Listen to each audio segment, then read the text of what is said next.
So I'm excited to introduce our second MC, Althea Prep. They are the doctoral in the English department along with me, who also studies queer trans studies in the 19th century. They're going to introduce our next speaker, and then we'll move right into the next. Yeah, I'm so excited to be here in this room with everyone. So after their introduction, Greta LaFleur is Associate Professor of American Studies at Yale University.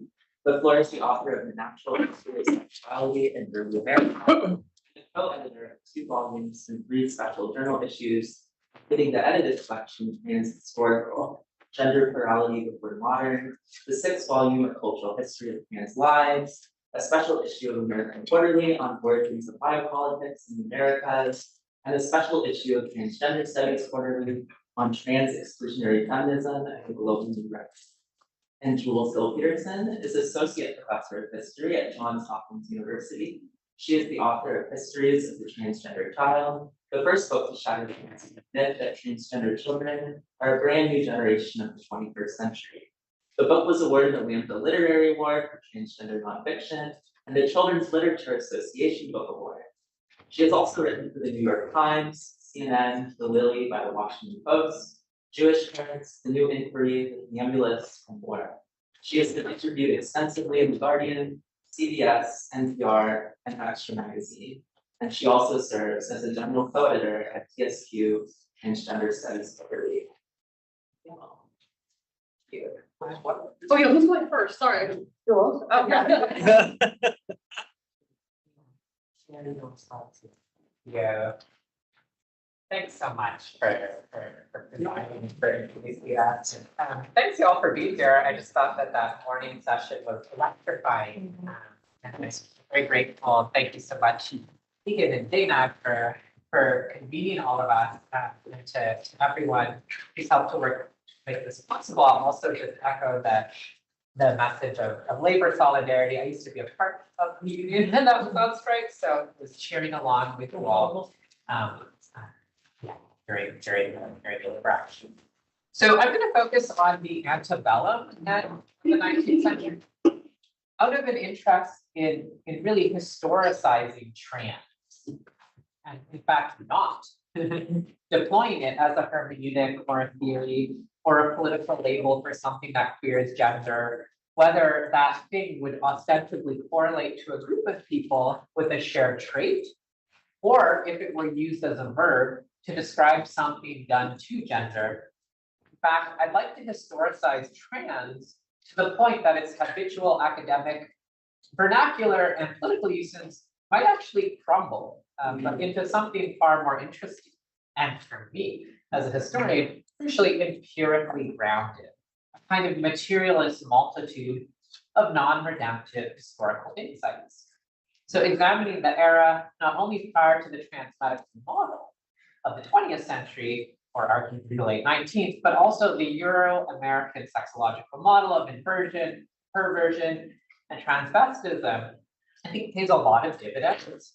For one, we might ascertain the historicity of trans as a peculiarly structured way of life forged in the wake of successive planetary catastrophes of primitive accumulation.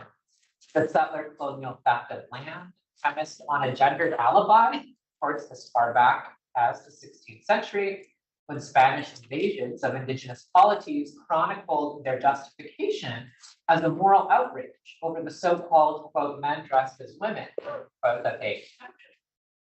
Then the ungendering effects of the transatlantic slave trade on enslaved African women and men, as well as the ensuing production of a particularly Euro-American gendered form of embodiment and rights, to treat sex and gender as forms of private property. And third, the violent replacement of prior modes of production, social, as well as cultural, linguistic, religious, and kinship systems with the homogenizing life attendant to the capitalist wage norm.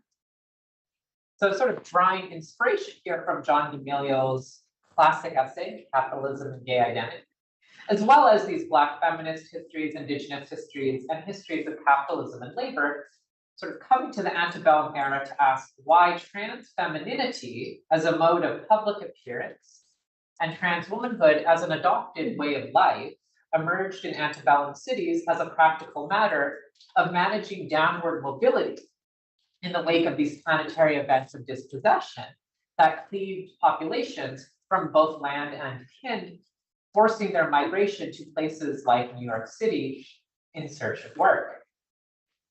As we were treated to already, there's a growing body of work on trans men and trans masculinity in the 19th century that's begun to outline some of the potential upward mobility of transition to life as a man, a kind of manhood made of labor, love, and invention as white or white passing. As historians, including Emily Skidmore, and of course here with us today, Jen Mannion, have both shown, there's a complex historicity to this century's patterned forms of transmasculine life. As Manning puts it in the conclusion to their book, Female Husbands, quote, within the British Empire, settler colonialism, slavery, and war determine the conditions for and parameters of most people's lives. Female husband narratives demonstrate a freedom, self-determination, and mobility that were hard to come by. Female husbands were not simply disruptors of heteronormativity and sexual difference, they were empowered by and helped to stabilize liberalism, including white supremacy that was embedded in the gender binary. But there's been basically no work other than Emma's attempting to genuinely historicize trans femininity in this century. And one signal difference between trans men and trans women is that transition to life as a woman guaranteed, then as today, an aggressive downward mobility, both because of the loss of any privileges conferred on men at birth, remains a serious structural downgrade in a patriarchal world, but also because trans misogyny uniquely punishes trans women for their outrageous desire, which is to say trans women, let me remind you, are the only class of people who actually dare to want to be women. In naming this kind of modern trans womanhood as the outcome of the 19th century, I mean much less to periodize than to suggest, quite pejoratively indeed, the advent of the colonial capitalist version of trans womanhood that has worked to antagonize, anachronize, and supplant thousands of others of ways of life that frankly would have had nothing to do with Western gender, but for the accidents of history, least of all, a kind of group identity based in a crossing of a gender binary.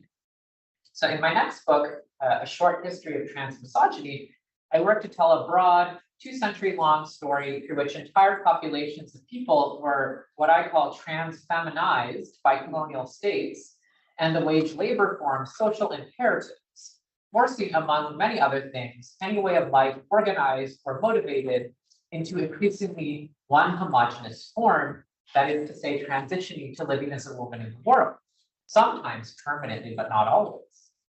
Today, that way of life has a gender identity stamped on it in a fantasy of making it unimpeachable because ontological, but it existed long before any concept so absurd as gender identity was treated up. So my argument today is actually very simple. It's that such a modern trans womanhood emerged in concert with the modern service economy in industrializing cities during the antebellum period. It's actually, I think it's unwinding implications and textures of that claim that give us much more to chew on. So in antebellum New York, from sort of 1820s to 40s, sex work and other service work in the vice economy offered a very pragmatic means to living life as a woman, when women's two prevailing 19th century contracts, that is marriage or very poorly paid piecework, were out of reach or inadequate. The antebellum era sketches the outlines of transition as the practical management of downward mobility and the advent of the wage labor reform. But I'm going to focus on Mary Jones, a Black trans woman made famous in the press after being arrested in 1836. As a Black trans woman caught in the symbiotic relationship between US slavery and the capitalist form of emancipation incarnated by her home state, New York, the problem of Black gender's mobility introduces several critical fault lines into historicizing trans womanhood and trans femininity in the way that interests me.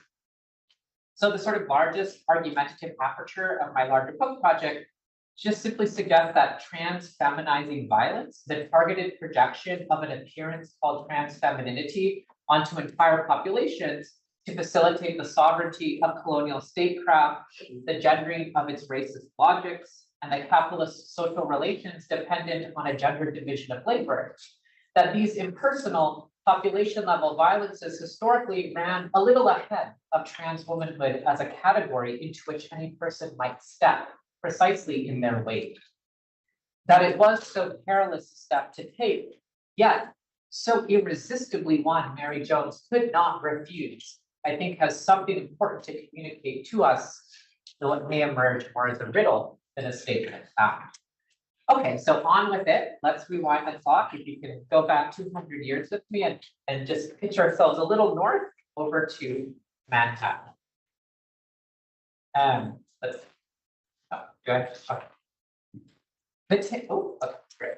The tale of Mary Jones's arrest in 1836, her trial on grand larceny charges for allegedly stealing the wallet of a white man named Robert Haslam, has I think been told many times, but its genre as spectacle, particularly as a racist antebellum libel against projects of Black freedom, makes it less an empirical place to start than a riddle to think of. What matters to me most, I won't refer to the long story of her arrest.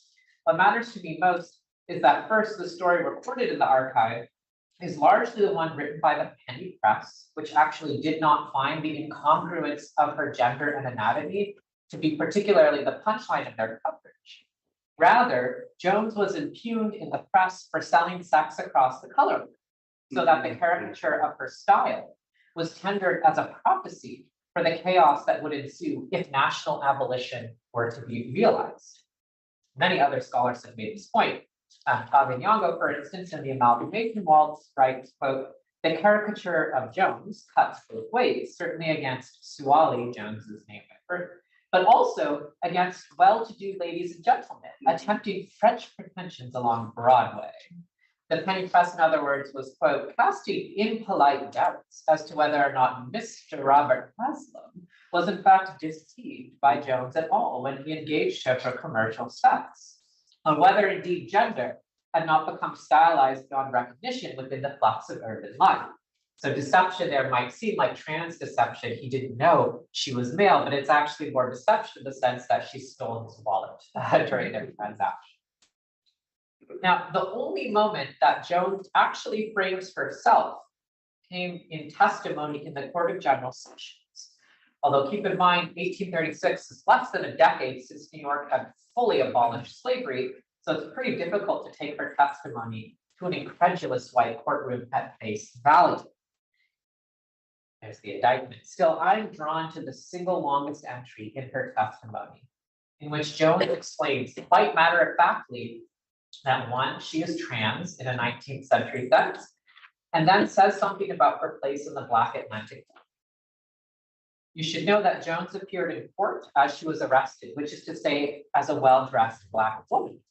And after being asked her quote unquote right name and replying, quote, "Peter Suwali, I am a man," Jones was asked, "What induced you to dress yourself in women's clothes?" And here is her answer. "I have been in the practice of waiting upon girls of ill fame, and made the beds, and received the company at the door, and received the money for the rooms, etc. And they induced me to dress in women's clothes, saying I looked so much better in them. And I have always attended parties among the people of my own color dressed in that way. And in New Orleans, I always dressed in this way." Now, in the closest thing available to her own words, Jones did not perceive herself to be exceptional.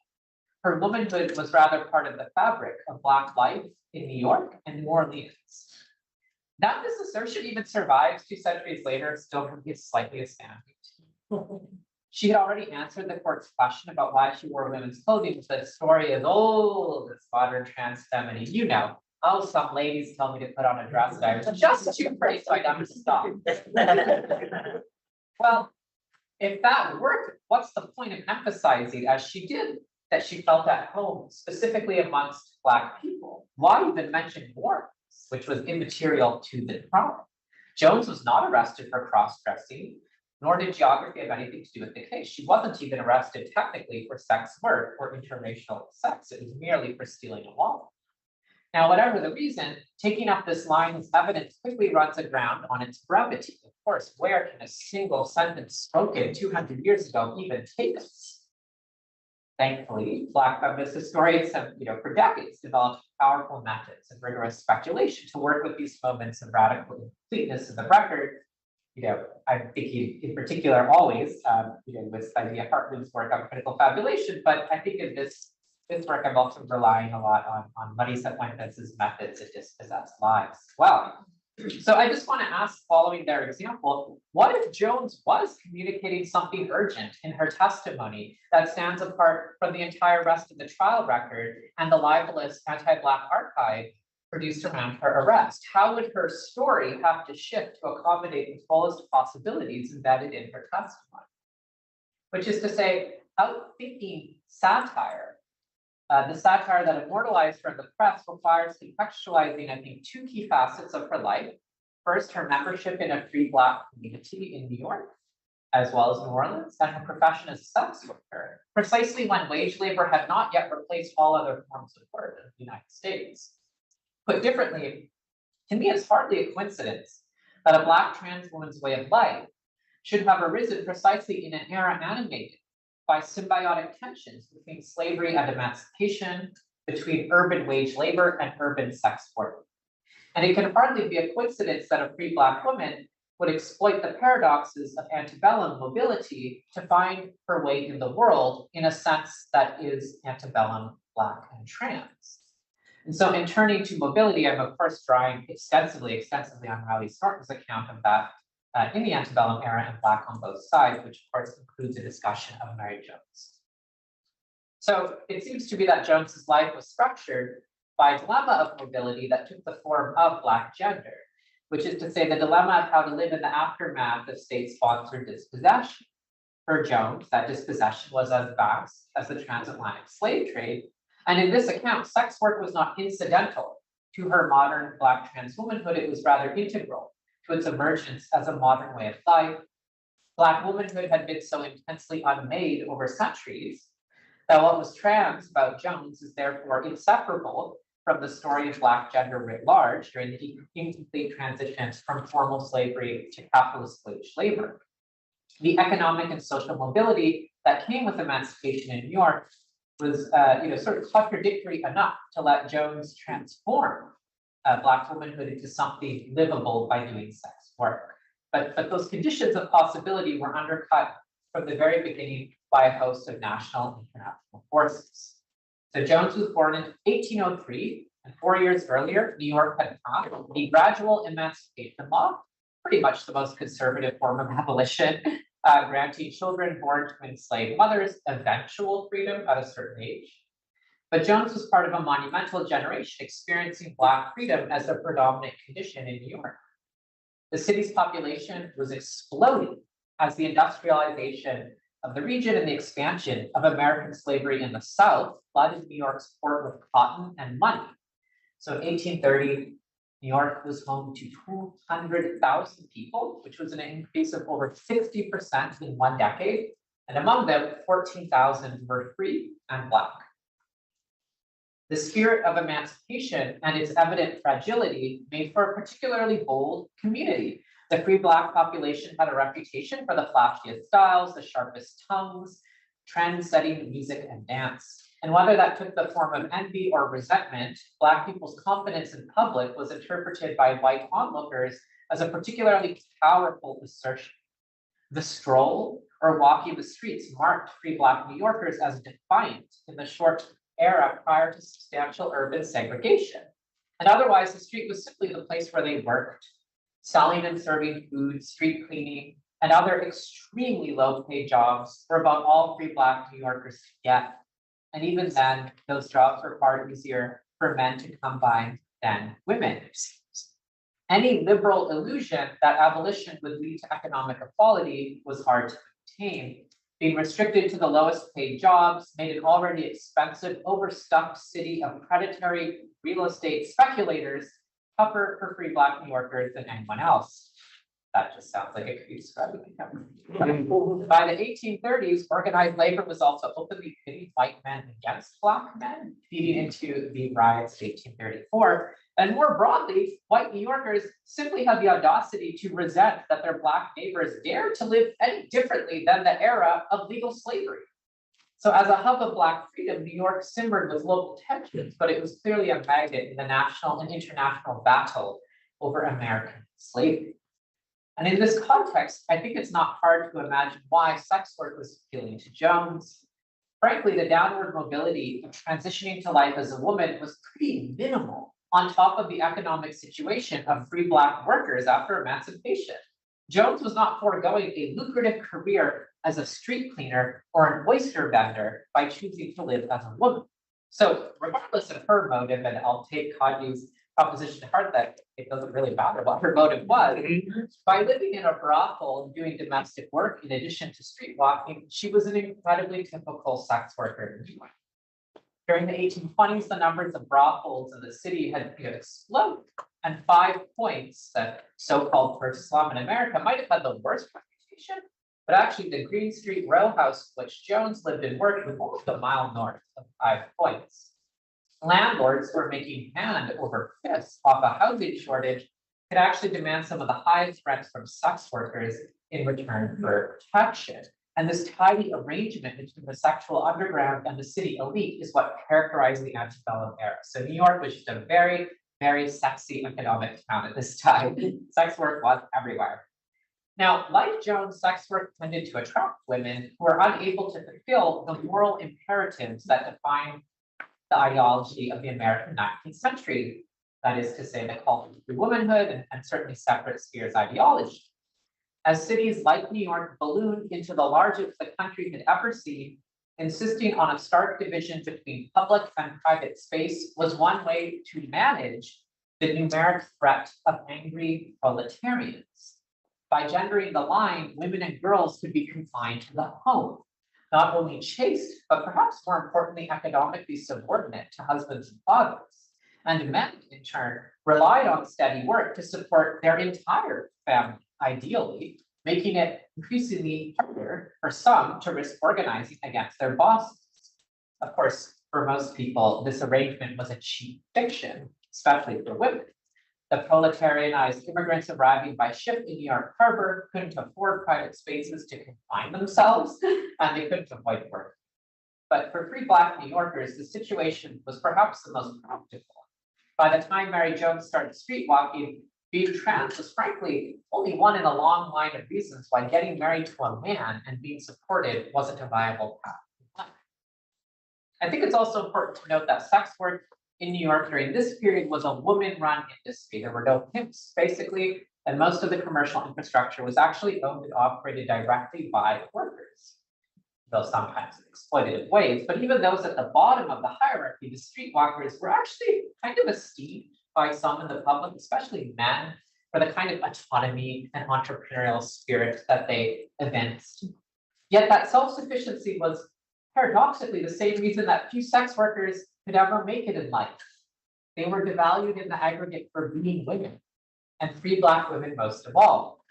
So a seamstress in the 1830s could expect to make between 36 cents and maybe $1.12 a week selling shirts, and a domestic worker might earn $1 to $2 a week. A sex worker can make that much in one day, but her expenses were much higher. Brothel rent ran anywhere from $3 to $10 a week. That's before considering having to buy nice clothing and styling to stay fashionable. So for instance, Sarah Williams, who's a free Black sex worker, charged her clients a flat rate of just $2 in 1835. So I think ultimately, whether you were a seamstress, a domestic, or a sex worker, pretty much all were very poorly paid service work. Now, a question I'm interested in is how many of the antebellum city sex workers might have actually been trans women? There's actually some good evidence that Jones was not alone. In 1842, the sporting paper, The Whip, ran a series denouncing local sodomites. Oh, 8 of them. 8 sodomites were named, and the paper demanded that such monsters be run out of town. Now, some of the accused were parodied for their, quote, feminine masks, but that charge really emulated the much older European tradition of accusing elites of sexual duplicity to dramatize their political corruption in kind of French Revolutionary era. So, for example, the whip warned that, quote, young men of rather genteel address, if you know what I mean, gathered nightly near City Hall Park, making the era a, quote, second Palais Royal. The paper also blamed sodomy on actors, which was, an association imported from London. But one of the 8 accused sodomites was treated very differently from the rest. Sally Binns, for one thing, had a woman's name. She was a sex worker, not just a sodomite. The whip was sure to refer to her as a man to emphasize the irony, but it also told readers exactly where to find her and how much she charged. She often quote on the 4 shilling side of Broadway. So that's kind of what the whip was for. Now, interestingly, the column also described her fashion, which is something it normally reserved only for celebratory articles about women's sex workers. So it says that Binns had hair, quote, curled down his neck. He straddles as he walks, and if anyone speaks to him, he drops a curtsy. Relating her to the other sodomites it denounced, the whip explained that Binns, quote, puts on female attire and enacts feminine parts in the Thespian Association over St. John's Hall in Frankfurt Street. But unlike most actors, she'd evidently chosen to stay in the feminine role outside the theater. Quote, Binns wears a snuff-colored frock and fashionable pantaloons with watch, rings, and bijouterie. He has lost all sense and feeling of manhood. According to the paper, she was, quote, not quite a woman, by no means a man. Now, Binns is evidently white, as this paper was much too racist to avoid describing her otherwise. But it's remarkable to me, not just that her street walking resembled Mary Jones, but that the press distinguished her from the other sodomites that it was denounced. While the men were lampooned through libels of aristocratic corruption, she was written up like one of the paper's darling women prostitutes. So they really did write these articles about darling women prostitutes. And it's this reference to theater that also catches my eye. Perhaps the theater was indeed a regular entry into white trans women in this era for those who desired. If you think about it on a practical level, learning to dress, do makeup, and pass as a woman would be much safer to develop on stage first. And then the leap from acting to becoming a woman in public, which is to say the leap to sex work, could actually transpire within the theater itself, because antebellum theaters reserved the 3rd tier, the highest balcony for sex workers who attended with clients, or men went there to pick them up. And it was not an open secret. It was more like a well-known fact of life in the city. The whip itself published guides to the different theaters around town and practically instructed male readers how to hire a sex worker. So the New York theater scene, of course, modeled largely on London's down to that sex work architecture, and the occasional story of someone like Sally Binns, of course, appears on the other side of the pond as well. One of the most famous tales that folks may have heard of is from the 1830s, a young Irish woman named Lavinia Edwards, who moved into a flat with her sister, Maria, near the Coburg Theatre in London. Both had dreams of acting. Lavinia and Maria, well, they weren't really sisters, and actually Lavinia never really seemed to land a job as an actor, but she confidently told everyone that she had definitely had her big break already acting, somewhere in the provinces. And during the winter of 33, she fell ill. She was attended by a doctor, and then she died suddenly. So an inquest was ordered, and the pathologist at Guy's Hospital was surprised to find out that it turns out she was male. Neither her sister, nor the attending doctor, nor the landlady came to have any idea that she was male. And then a local man came forward with testimony that he, quote, had seen it stated in the papers that the deceased had come from Dublin. He said he used to know her, quote, about 12 or 13 years ago. The deceased sometimes acted as a woman and sometimes as a man. The inquest concluded that she died naturally, but as one chronicler later put it, Lavinia's, quote, natural appearance of effeminacy enabled him to conceal his sex with success. This, together with the fact that he was accustomed to appear on the stage in male as well as female parts, has doubtless helped him. Now, these kinds of tales of deception would soar in numbers in the second half of the 19th century on both sides of the Atlantic, particularly as female impersonation became itself a type of job. But back in the 1830s, Mary Jones, Sally Binns, and Lavinia Edwards were brought into the spotlight because of something initially unrelated to the spectacle of their trans femininity. The three had very little in common, except that they worked in the service and nightlife economy. Each of them seems to have found in trans womanhood a way of life that amplified their relative social and economic mobility. Edwards was a poor immigrant from colonial Ireland. Like Binns, the theater merged the possibility of living as a woman with a tangible public nightlife job off stage. And like Jones, Binns found sex work to be one of the only ways to make enough money to purchase the gendered autonomy that she needed, until of course she was outed in the flash press, although that article might have brought her a bunch of clients, hard to say. So while histories of trans femininity stretch back, of course, much further than this period, it seems to me that the first few decades of the 19th century staged a pivotal connection between trans womanhood and economic mobility that remains quite live to this day. As increasingly wage-driven economies like England and the United States were enforcing a strict gendered division of labor, women as a class were experiencing a long-term decline in their economic, social, and political power that had begun centuries earlier among peasants in Europe and then was exported globally through both settler and overseas colonialism. The same historical forces that had violently severed connections between people and land now flooded cities with propertyless proletariats whose ties to families and cultural traditions have been loosened, if not severed, by being forced to migrate to sell their labor, or in some cases, entire population level experiences like the transatlantic slave trade. The possibility of sex work for those pushed into cities like New York due to colonial upheaval, for the slave trade, or the arrival of modern capitalism, made trans womanhood into a sort of contradictory window of opportunity. It was indeed a chance to start over and become someone new, which would have been much harder if not for the anonymity of the city. Not that this was anything like a form of liberation. It remains to me much more like a contradiction, where new freedoms were tied to new forms of constraint and danger, not to mention extreme isolation.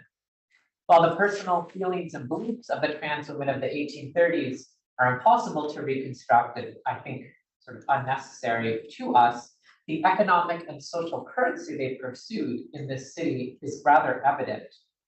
The difference is that Binns' affectionate infamy in the whip likely had starkly different consequences than the racial satire of Jones, who would end up reported on from time to time well into the 1850s, but always for the same reason, that she was arrested for vagrancy and sent again to prison over and over. So I'll end there. Thank you.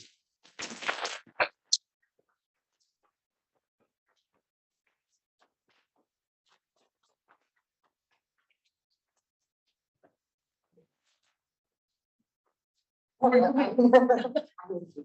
go ahead, up next we have LaFleur. Thank you very much. Thanks, everybody. Everybody like prepared to project here. So I want to start by thanking Egan, Dean, Maria Knapp, and Dana Luciano.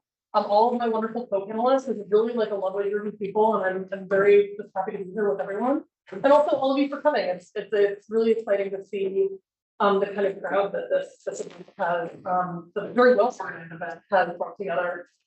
I also wanted to say, just to echo all of the sort of previous speakers, I actually spent the last month at the University of Michigan in the Comments Library, and Michigan too, like the Rutgers graduate students, are in the middle of a labor action, and you know, in a previous time, I would have started my talk by sort of offering a longer land acknowledgement or labor acknowledgement, but actually I feel like what brings all of those things together in this particular moment is universities, which have always profited off of land theft and labor theft. So Just another acknowledgement thereof. Okay, so I'm really happy to be here today and have a chance to return to a set of questions on histories of something that might be called gender. That I started working on in earnest, because for those of you who are at all familiar with some of my previous work, I've been more of a sort of historian of sexuality. And I kind of ended up thinking about gender, which is kind of hard not to if you're working on history of sexuality. So these are questions that I kind of started working on in earnest in about 2013. So I've kind of been sitting over the last 3 weeks, kind of thinking about these last 10 years and like the way that the conversation has shifted and what what these conversations look like, and also the kind of traction behind these conversations. About 10 years ago, I wrote this piece called Sex and Unsexed for what was then one of the first journal special issues on gender plurality in 18th and 19th century North American history. It was for a special issue of the History Journal Early American Studies, titled Beyond the Binary, Critical Approaches to Sex and Gender in Early America. And I mentioned this by way of introduction for a couple of reasons. First, I now look back at that article that I wrote for that special issue and understand it to be kind of something of a turning point in my own scholarship in a number of ways. And like if I can talk about that, if anyone cares.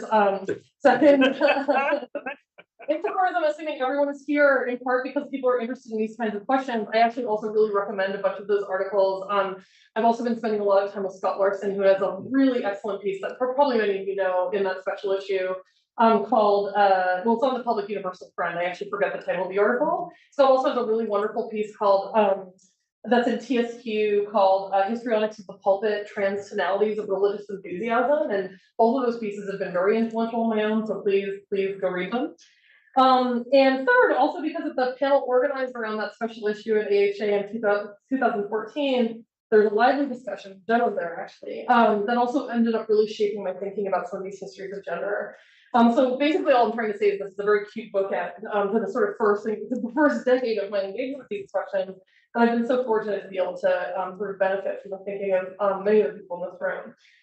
I also tell the story because the wide-ranging attacks on trans people, services, performances, spaces, curricula, and more all tend to evoke the putative newness of transness in an effort to legitimate any and all efforts to dismiss trans people and experiences as a trend, a flash in the pan, a social epidemic, a form of false consciousness.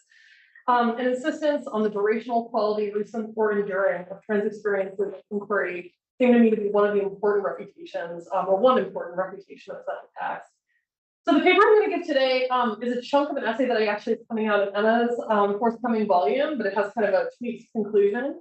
But it's also a set of questions that I'm realizing are going to provide the center of gravity for my next book project, which is at this point entirely theoretical, and I've like an outline for a proposal of it so far. So I thank all of you for the opportunity to share this work and get your feedback. So in 1884, two Ohio newspapers, the Cincinnati Commercial Tribune and Cleveland's The Plain Dealer, wrote a brief report at the end of their short weekly edition under the heading Condensed Telegrams. And this is very common. Anyone who's familiar with late 19th century newspapers will be familiar with this. The report read, Henry Maxwell, 50 years old, unmarried, a woodchopper, living 4 miles south of Sydney, Ohio, deliberately castrated himself with an axe on Monday. Neither paper gives any additional information about the information purportedly contained in this condensed telegram that gives us the story of Henry Maxwell. Yet this brief economical sentence is riddled with provocations. Most notable to me as a scholar of 18th and 19th century North America is the mention of Maxwell being unmarried. That's not always included in similar kind of reports. And the second is the insertion of the word deliberately, which removes any question of whether Maxwell, a wood chopper by trade, may have cut or corrected their genitals in error or by accident. This small anecdote is not an outlier or a mere curiosity of the late 19th century, an era that today historians of gender and sexuality associate with the rise, circulation, and popularization of the sexological sciences, alongside expanded interest in the role of hormones, the endocrine system, and the place of the human gonads within each of these. Indeed, small reports such as this one reporting self-castrations appear not infrequently in newspapers throughout the 18th and 19th centuries, but rarely contain more information than that which is offered that I just offered. Consider the following, for example, printed in the New England Courant on December 11th, 1721, more than a century and a half before, under the heading of, quote, an extract of a letter from a gentleman at New London to his friend in Boston. That's New London, Connecticut, by the way. Local. Dated November 24th, 1721. This is the quote. The same letter adds that a certain man at Stonington, who has a wife and several children, lately castrated himself, which has occasioned abundance of waggish talk among the looser sort of the female tribe, who are so incensed against him that some of them talk hotly of throwing stones at him if he lives to come abroad again. He's very much swelled, but seems rejoiced at what he has done. Like the 1884 anecdote, this one also notes the marital status of the unnamed person living in Stonington. Not only are they married, the piece notes in an eye-catching parenthetical, they also have several children.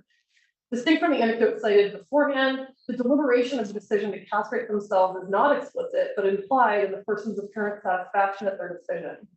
Despite the ire of some local women, supposedly of the looser sort, this person seems rejoiced at what they have done. Dozens and possibly hundreds of reports like these appear in the 18th and 19th century newspapers in North America. I have a small file of such anecdotes, which I began collecting as I was doing research on the use of castration as a legal form of punishment in 18th century British North American colonies. What I did not expect in embarking on that research was just how many reports of self-castrations I would find, and the incredible variety of explanations or justifications for those bodily transformations that would attend them. By the time I finished drafting that chapter, I had a collection of almost 24 similar notices, but what to do with them? So this paper takes this small eclectic collection of newspaper reports as a point of departure for meditation on the methods of transfeminist historical research, analysis, and narration.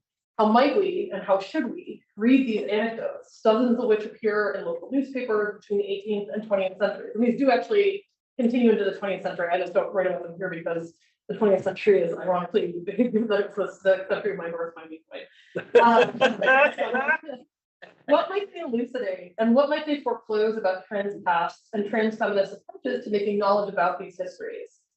This paper offers less a series of arguments than a set of what I hope will be productive speculations about embarking on this kind of research, much of which is, as scholars in Black studies and the history of sexuality have long argued, a process that requires us to reckon with how trans histories of all kinds have been uniquely subject to erasure, and how trans lives in centuries past frequently appear to us only through individuals or communities encountered with disciplinary power. The police, the prison, the law, the hospital. Indeed, one of the reasons that I reach for these short, elusive newspaper articles is that they're one of the only sites that I've encountered in 18th and 19th century print culture and record keeping, in which coming into the crossroads of the state is not the occasion for these wispy gestures of the lives of people who might have been, in the capacious language of our own moment, gender non-conforming. Yet, as it will be told in what follows, that their stories appear as sensationalized curiosities in cheap newspapers still does not relieve them of state capture. Accordingly, this paper also builds on thinking even from fields that have had to reckon with the constitutive violence of archives, including scholarship on Black studies, post-colonial studies, and queer studies.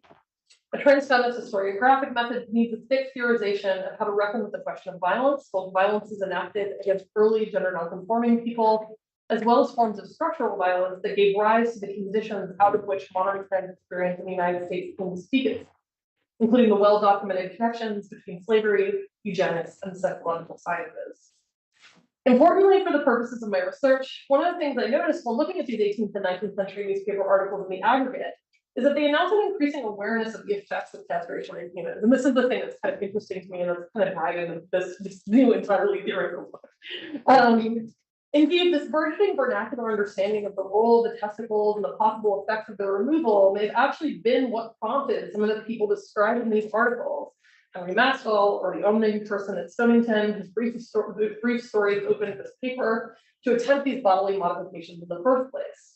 Yet any understanding of the effects of the removal of the testicles on humans was in part derived from the violence of slavery. And both formal and that's the research that actually brought me to this and both formal and non-codified laws that designated castration as a punishment for anything from accusations of sexual assault to mere high spirits in enslaved people. As a tactic of racialized violence, it persisted into the Jim Crow era and beyond, and became, as my wonderful colleague Crystal Feemster and Martha Hodes have detailed, a form of maiming that often went hand in hand with other forms of white supremacist violence, including lynching. I've explored these complicities elsewhere in my work and invoked them here as an elaboration of what might make what I'm calling a transfeminist historiographic method, a clear-eyed refusal of historical impotence in favor of a careful anatomization of the imbrication of emergent understandings of gender as a morphological and experiential vector of human experience and state discipline. The small gestural anecdotes that I explore here whispering possibilities of transfeminine and transfeminist histories are only visible as a result of these complicities. So as a procedure, castration, and also I'm happy to talk about this in the Q&A, because it's actually fairly complicated, much more so than I kind of thought when I started this. Castration was quite clearly understood to have a specific range of possible effects on the behavior and component of the organism subjected to it. Between veterinary treaties, manuals on animal husbandry, and vernacular discussions and debates over the ethics and effects of castration, 18th and 19th century newspapers reveal a wide range of engagement with castration as an idea and as a bodily reality. It's actually like pretty pervasive if you just like do a quick search on newspapers.com, which is the which is my main research engine during like the first 3 years of the pandemic and soon after the pandemic. Because so many of these sources describe processes of what we might today term devirilization or feminization, I argue that they provide an undeniable source for analyses of how the relationship between physical form and gendered expression was understood during this era, and that contemporary notions of this relationship were in turn drawn on for understanding the effect of castration in humans. So one of the most common sites for discussion of the effects of castration is articles about animal husbandry, which were sometimes drawn from farmers' almanacs or natural historical lectures, and then reprinted in local newspapers, and especially in some of the smaller newspapers that you see in like more rural areas. Like, you know, if a newspaper is 8 pages long, 6 of the pages are going to be dedicated to agricultural treatises. These discussions address a range of possible effects of castration, from the behavior of castrated animals to the taste of their flesh when eaten. To offer a fairly common example of what these discussions looked like, consider this passage from an article titled "A Treatise on Agriculture," published in the Albany Argus, an Albany, New York-based newspaper in 1820.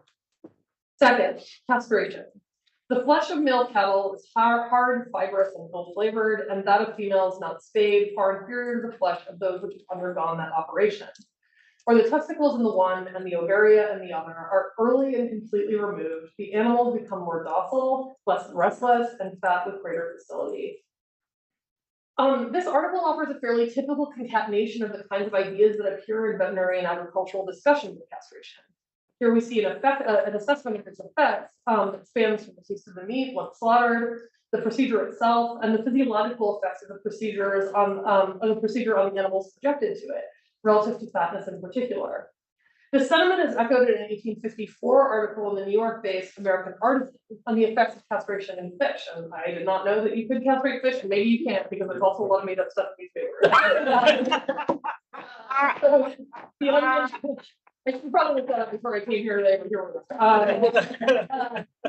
Author explains that, quote, above 100 years ago, Mr. Toole, famed for his agricultural success, had fish ponds so full of fish that they had not room to grow to the desired size. He castrated numbers of them and found these castrated fish to grow much larger than their natural size, were more fat, and were always in season for the table. This is not to say, of course, that any of these theories were necessarily correct, but rather to emphasize that agricultural consensus about the physiological effects of castration tended to cluster around particular ideas. This aggregation of theories of the effects of castration appeared in almost all of the veterinary treaties and animal husbandry discussions they came across, and also appears, though less frequently, in discussions of the effects of castration on humans.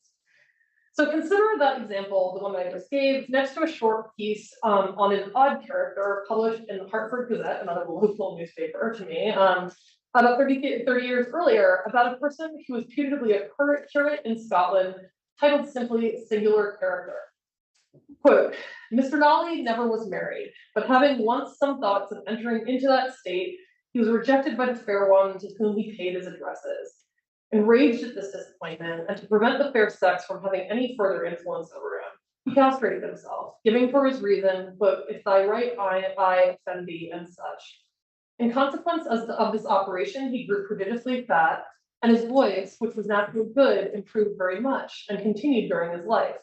He died April 30th, 1756, at the age of 76, having served this curacy for 47 years. Well, at first glance of this story, the story of one Nolly might appear quite distinct from the discussion of the castrated and spayed cattle in the previous article. There are a number of clear similarities. First, we have a thick explanation of the physiological effect of castration on Nolly, and one that includes some overlap in terms of what these effects are, namely fatness or physical sort of Whereas the spayed and castrated cattle in the first anecdote become fat with great facility, Nolly, upon castrating themselves, grew prodigiously fat. Nolly's voice also changed, gesturing to one of the other common tropes that we find exclusively in assessment of the effect of castration on humans.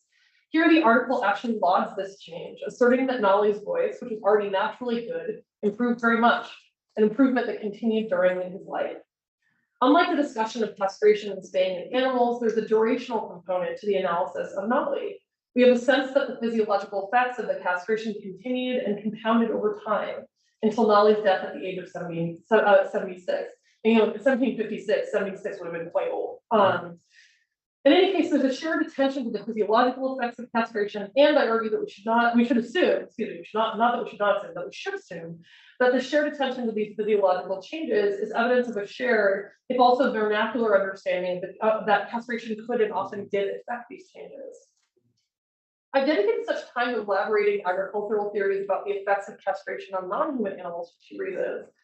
First, these materials are offered to establish the great energy and interest that farmers, scientists, and lay people poured into understanding castration as a procedure that could have far-flung physiological, behavioral, and constitutional effects. And you do see these kinds of discussions in humans, and I can talk about that more in Q&A and a little bit about it in what follows. Far from being an obscure, random, or little attended to question, understanding the effects of castration on non-human animals was of great import and taken very seriously. Second, animal anatomy and physiology, especially that of mammals, was frequently understood as broadly analogous to human anatomy and physiology, to the point that many 18th and 19th century doctors were trained in comparative anatomy and saw human and animal medicine as related. An understanding of the workings of animal bodies was thus not only relevant to the study of human bodies, but for many doctors, especially doctors who practiced in rural areas of the United States prior to the professionalization of medicine, definitively central.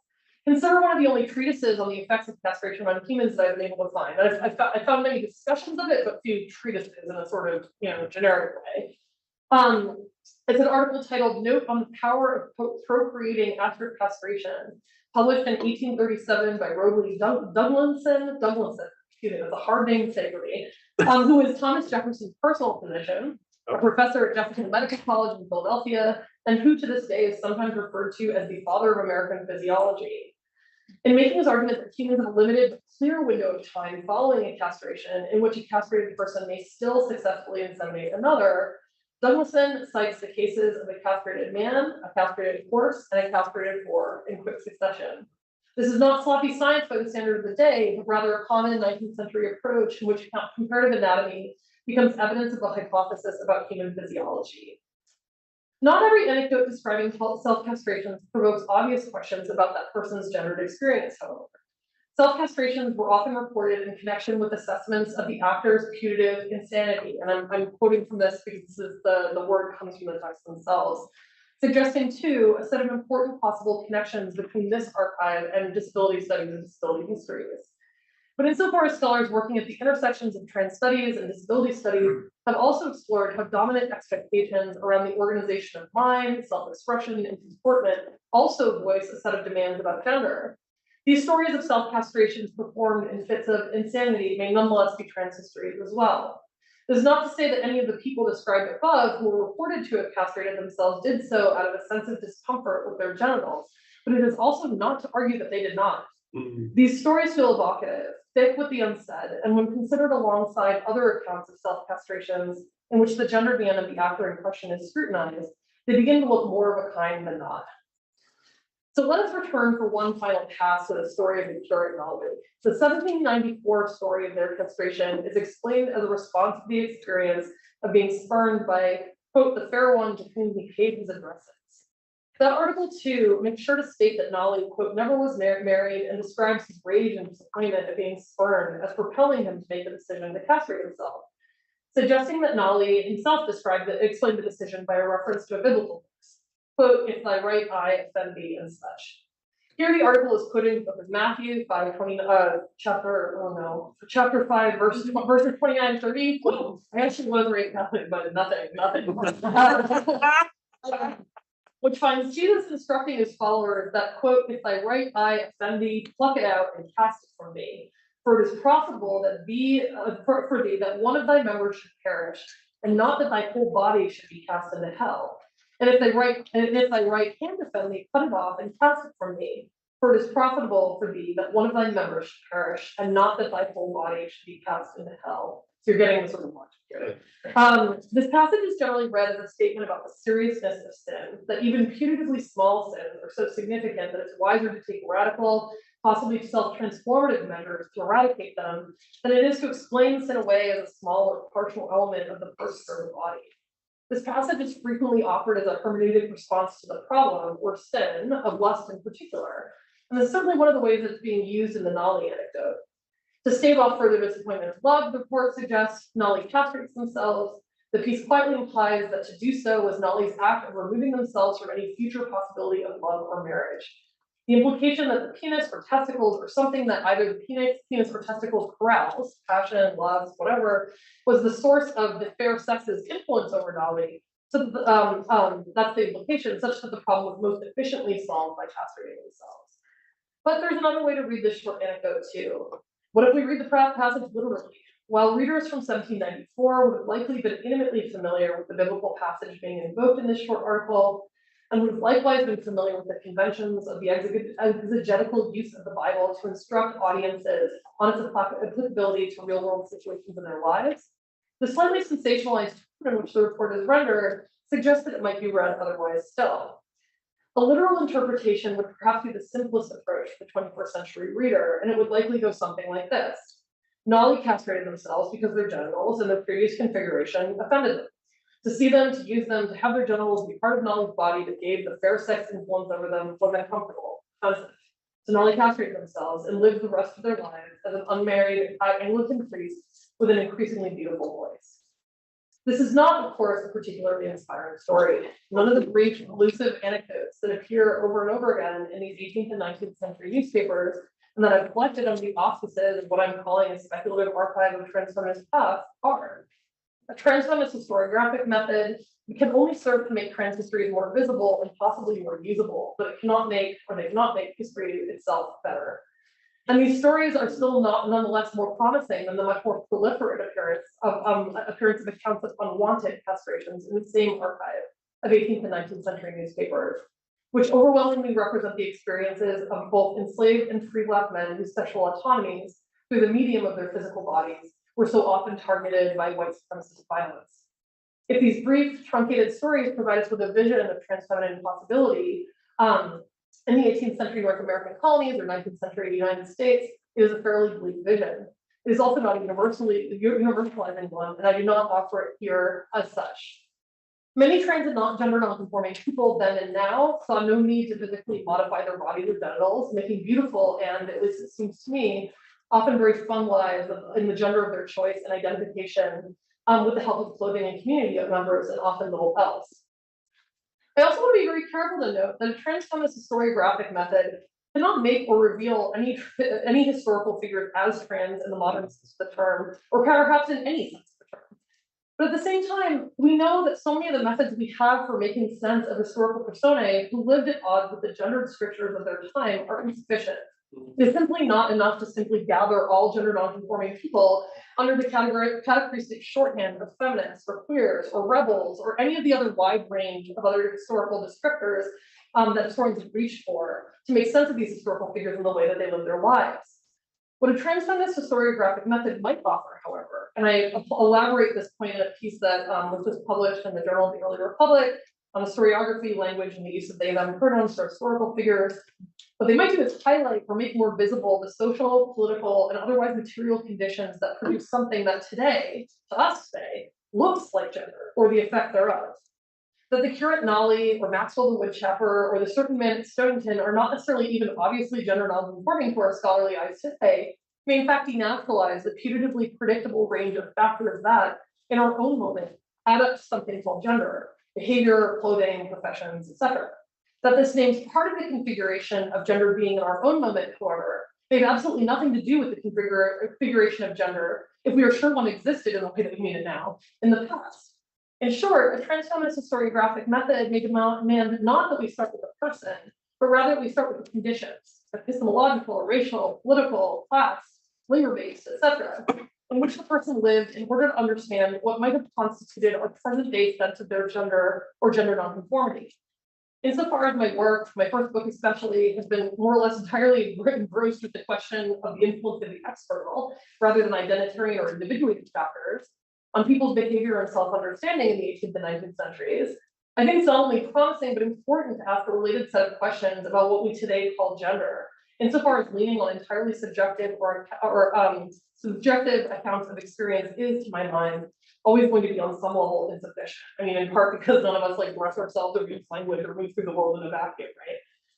So on a less historiographical and more simply historical point of view, if these anecdotes school us in the kinds of histories that might be put to use in service of the present, the best that might be said for them is that they offer a vision of some of the earliest iterations of what Jules Gill-Peterson has termed trans DIY, or trans people's experimental development of practices, what would today be termed gender affirming medicine or care. History is frequently unredeemable, but these tiny, uninspiring moments nonetheless have the possibly redeeming effect of pointing us to moments of the affirmative articulation of trans life past. These are complicated and not painless paths, but hopefully histories we can recount in the same cheery, ambivalent idiom of the nameless person from Stonington, whose self-castration left them very much swelled, but rejoiced at what they had done. Thank you.